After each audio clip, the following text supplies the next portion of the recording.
Hello, मैं doctor प्रतीक सोंदी हूँ और आज हम आपसे एक बहुत इंटरेस्टिंग टॉपिक डिस्कस करने वाले हैं जिसका नाम है मीज़ोथेरेपी। इससे बहुत ज़्यादा इंटरेस्ट जनरेट हो रहा है, लोग जानना चाहते हैं कि मीज़ोथेरेपी होता क्या है। तो आइए आज डिस्कस करते हैं मीज़ोथेरेपी के बारे में। मीज़ोथेरेपी एक ऐसा टेक्निक है जिसमें हम एक ट्रांसडर्मल डिलीवरी ऑफ ड्रग कर रहे हैं। तो जब भी हम किसी भी स्किन या हेयर ट्रीटमेंट करना चाहते हैं तो हम दो तरीके से ट्रीट करते हैं, या तो हम क्रीम्स के फॉर्म में ट्रीट करते हैं, क्रीम्स, लोशन, ऑइंटमेंट्स, या फिर हम गोली खाते हैं। अगर आप कोई भी क्रीम लगाओगे तो हमारी स्किन के ऊपर एक डेड लेयर ऑफ सेल्स होती हैं, जहां हम उसको डीपर पेनिट्रेट कराना चाहते हैं तो वहां तक 2 या 3% ही मेडिसिन पहुंच पाती है। ऐसी अगर आप कोई भी गोली खा रहे हैं तो पहले वो स्टमक में जाएगी, स्टमक से वो ब्लड में एब्जॉर्ब होगी, ब्लड से पूरी ब्लड स्ट्रीम में फैलेगी और जहां हमें वो दवाई पहुंचानी थी वहां पे सिर्फ 1 या 2% पहुंच पाएगी।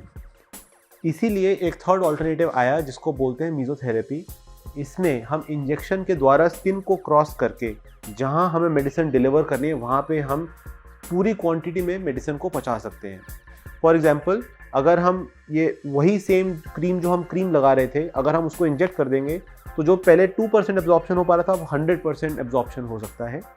इसको बोलते हैं मीज़ोथेरेपी। और क्योंकि ये इंजेक्शन के फॉर्म में डिलीवर किया जाए तो आपके मन में डर लग सकता है कि इसमें क्या होगा, तो हम एक बहुत ही थिन और फाइन नीडल यूज़ करते हैं। इसको इंसुलिन सिरिंज बोलते हैं। अगर आप इसको देखेंगे तो इसमें एक बहुत ही पतली सुई है और it is almost painless and it almost doesn't cause any problem. It is a minimally painful process जो हम कर सकते हैं। Or there are so many different types of mesotherapies which are available.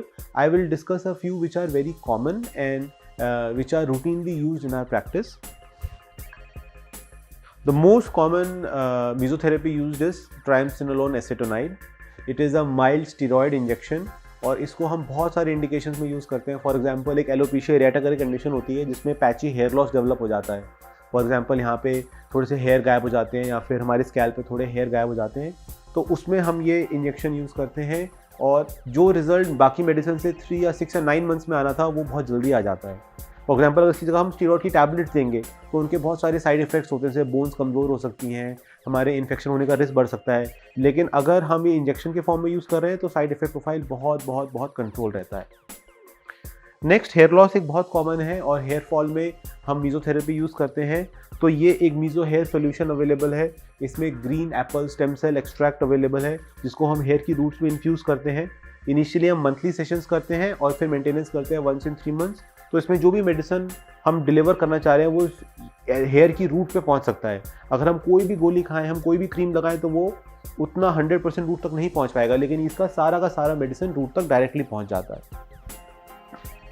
फिर ये एक विटामिन सी एम्प्यूल अवेलेबल है। Vitamin C जो एम्प्यूल है ये ग्लो और रेडियंस देता है। सो अगेन, जो हम विटामिन सी के सीरम्स लगाते हैं उसका बहुत डीपर एब्जॉर्प्शन, डीपर पेनिट्रेशन नहीं हो पाता है, लेकिन इससे हम डायरेक्टली जिस भी स्किन की लेयर तक पहुंचना चाहते हैं उस स्किन तक पहुंच सकते हैं। फिर हमारे पास कुछ और सॉल्यूशंस अवेलेबल हैं, जैसे एक ये पावर सॉल्यूशन अवेलेबल है।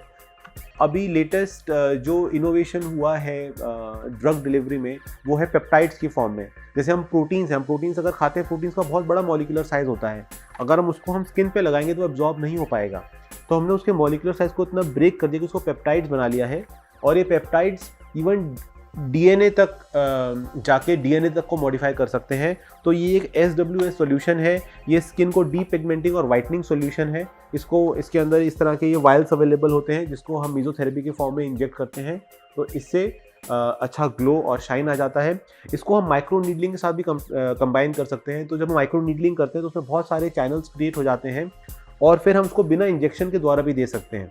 तो अगर आप ये चाहते हैं कि आपको बिना इंजेक्शन की मीज़ोथेरेपी हो जाए, then you have to undergo micro needling followed by the infusion of these peptides. So we have 3 such peptides available. This is a whitening solution. Then this is a power solution with HA volume enhancing solution. This has got hyaluronic acid. Hyaluronic acid एक plumping effect देता है। वो अपने जितना भी hyaluronic acid का molecule है उसका 10 times मोर वाटर रिटेंशन कर सकता है। तो जिनकी स्किन ड्राई है, जिनकी स्किन डिहाइड्रेटेड है, उनमें ये बहुत अच्छा काम करता है। Again, we can either inject it और we can use with the help of micro needling. फिर थर्ड है ये CTS सॉल्यूशन। ये कोलेजन इंडक्शन पे हेल्प करता है, ये एक्ने स्कार्स में हेल्प करता है। तो जिनके ट्रॉमेटिक स्कार्स हैं, एक्ने स्कार्स हैं, माइक्रो नीडलिंग के बाद हम ये यूज़ करते हैं तो उनका स्कार्स में बहुत ज़्यादा इम्प्रूवमेंट आता है।